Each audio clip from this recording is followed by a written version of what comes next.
देश बन्छ कि भन्ने प्रसङ्गमै छौँ। त्यो भएर अब रविले जित्ला त्यो मतलब अझै रवि छुटेकै हो त भन्ने हो। रवि जेलबाट मुक्त भएको होइन, तर यहाँ दुईटा मान्छेमा भ्रम छ।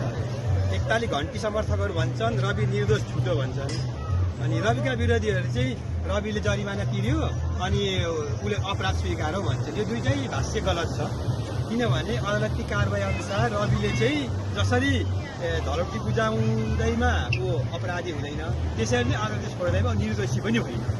दोषी पनि छैन अहिले, निर्दोषी पनि छैन। भनेपछि जुन कुनै अपराध पनि धरोटी दिन सक्यो भने त्यो त्यो सबै अपराध धरोटी दिँदैमा छुट्छ भन्ने छैन। कानुनको व्याख्याभित्र गएर कानुनले निर्धारित गरेका विषयहरूमा चाहिँ त्यो विषयहरू छ। तर रवि छुट्नुको अर्थ धरोटीमा छुट्नुको अर्थ रवि निर्दोष भन्ने पनि होइन, न रवि पूर्ण दोषी भन्ने पनि होइन। त्यति चाहिँ हो। यति कुरा चाहिँ उसका विरोधी र समर्थकले बुझ्न जरुरी छ। भनेपछि रवि